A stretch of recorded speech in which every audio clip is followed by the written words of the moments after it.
How's it going, guys? Dragonstar Production here, back with another What If video, and although in this video I will not be doing it alone, instead I'll be joined by an upcoming What If YouTuber and Lagg What Ifs. And with that being said, even though I do have a big mouth and I love to talk, let's get into What If Goku Trained Gohan, Part 1.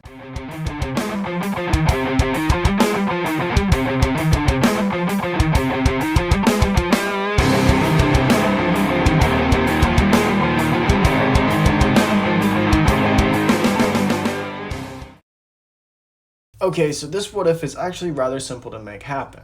It's as simple as when Gohan was born, Goku actually made sure that he took Gohan at a very early age, and this started off very slowly by training him with the basic martial arts. And for those of you who actually think that Chi-Chi wouldn't allow Gohan to train, well, we've thought of that too. Goku uses the threat of Piccolo Jr. actually wanting to, well, kill him to actually persuade Chi-Chi into letting Gohan train. This works for the most part, but mostly Chi-Chi has to make sure that Gohan's main priority is, of course, learning. However, with Gohan's very high potential, Goku is able to realize that Gohan is a natural when it comes to fighting. Gohan, before even being 4 years old, is already able to sense ki and fight with both of his hands, but also his father's power pole. Gohan was improving very fast, and Goku wanted to show off his son, so he decided to take him off to Master Roshi's house to introduce him to the rest of the gang. This would of course be the casual meetup that happens when, well, Raditz would arrive. But before I get to Raditz's arrival, I first want to mention that Gohan isn't nowhere near as shy as he was in the canon.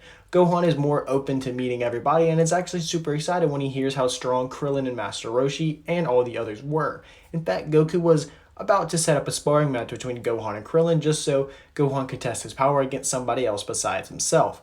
But they were interrupted by Raditz. The interaction happens pretty close to being the same, at least for the most part.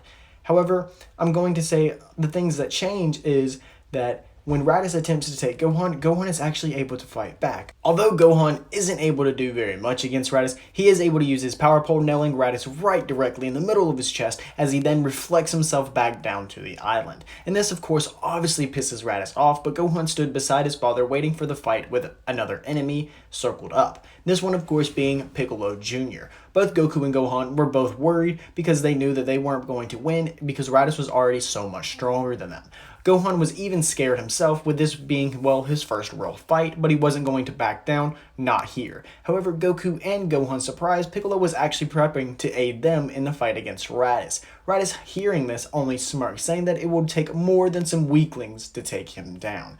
And Raditz was right too. He was easily able to weave all the threes of their punches, but the longer he went in the fight, the more punches he started to catch, and the punches were getting way harder to dodge, enough to where Raditz was actually having to retreat before things got carried away. So Raditz darts off in the other direction, prepping for the attack once more. And if you're curious about power levels, well, I guess I'll get into them here. Piccolo Jr., well, he stays the same at 408 because nothing he did changes, while Goku and Gohan have both improved in their power. Goku stands at 430, but Gohan improves immensely, jumping all the way to a power level of 250, and I know this doesn't seem like a lot, especially compared to Goku and Piccolo, but Gohan was sitting at a power level of 1 when he first arrived on canon, so he technically has a 250 times increase, which, well, is insane. Although this was insane, it's still not going to be enough to beat Raditz. All combined, they were still only 1,088, while Raditz stood at 1,500. Raditz was just balancing the punches and kicks, but as time goes on, Raditz slowly begins to get tired, and plus the duo of Goku and Gohan are actually able to start edging in and getting a slight advantage by using their martial arts skills. Goku would then spin kick, nailing Raditz under the jaw, with Gohan would then use a headbutt and hits Raditz directly in his back. Raditz wasn't expected to be caught off guard, so he ends up going flying. Piccolo then uses his stretch arms to actually slam Raditz, but Raditz reacts fast and he grabs Piccolo's arms just to toss him straight into a cliff. However, Raditz focusing on Piccolo ended up being his downfall because he wasn't paying attention to Goku, who then hits Raditz right in the back of the neck, while Gohan would then grab Raditz's tail, restraining him to the ground. Raditz couldn't move, but he was doing everything he could. However, the niceness of Goku and Gohan eventually came back to bite him because Raditz was able to convince them to let go of him. Raditz would then pop up and gut punch Gohan directly in the stomach, knocking him out cold, forcing Piccolo and Goku to continue fighting Raditz, as this would typically go as in canon, with Goku getting right behind Raditz and Piccolo drilling the special beam cannon into Raditz, killing him right then and there, but also Goku. So yes, Vegeta and Nappa still hear about the Dragon Balls thanks to Gohan and Master Roshi and all talking on the island.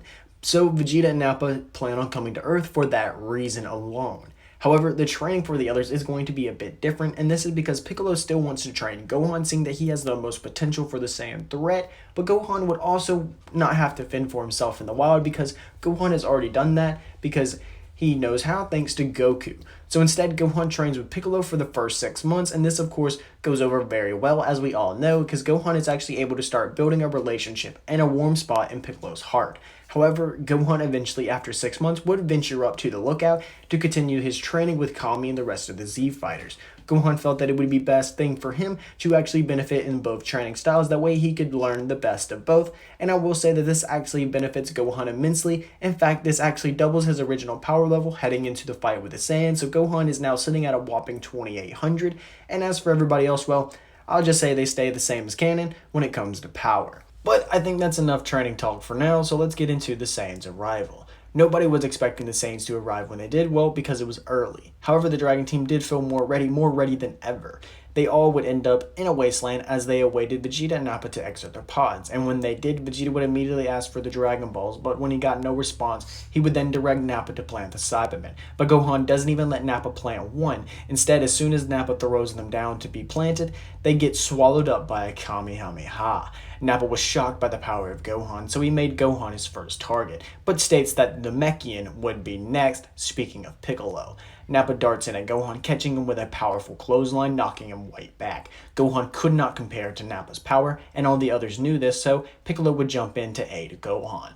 The two would put up a good fight, a very good fight in fact. Nappa was even sweating a bit, but he still had the fight mostly under control, or so he thought. Nappa wasn't paying attention to the humans, and neither was Vegeta because he was watching Nappa fight. So this gave the humans the perfect opportunity to strike. Krillin spun up a Destructo Disc, tossing it right towards Nappa's neck. Luckily though for Nappa, Vegeta is able to catch the disc heading right towards Nappa, and he warns him before it hits him. Nappa is able to slide out of the way, but the Destructo Disc manages to slice Nappa's arm right off. Nappa was in a great deal of pain, but Tien would be the one to actually put the pain away and actually shoot Nappa with a full power Tri-Beam that turns Nappa into dust.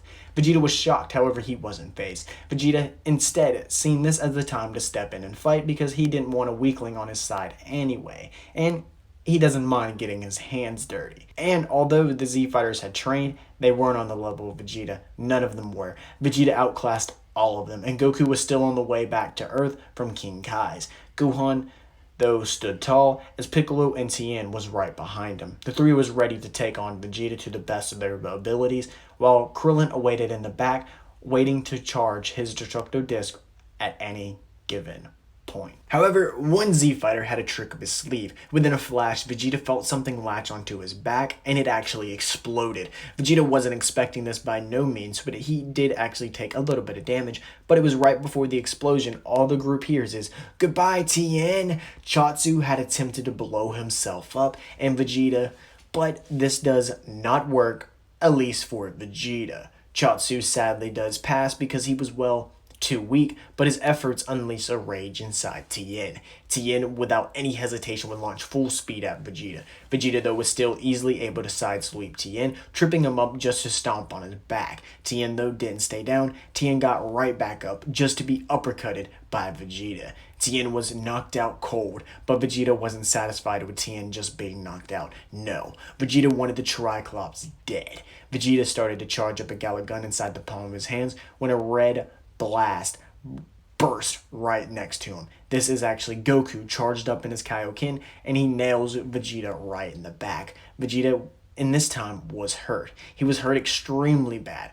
Goku's attack not only caught Vegeta off guard, but Goku's power level with the Kaioken surpassed Vegeta's. Goku would then collect what happened from Gohan and Krillin, as Piccolo, of course, would stand his distance because, well, he doesn't want to talk to Goku. However, while the others were informing Goku of what was going on, Vegeta was able to shoot off a power ball into the sky, replacing the moon, causing him to sprout into an Azaru.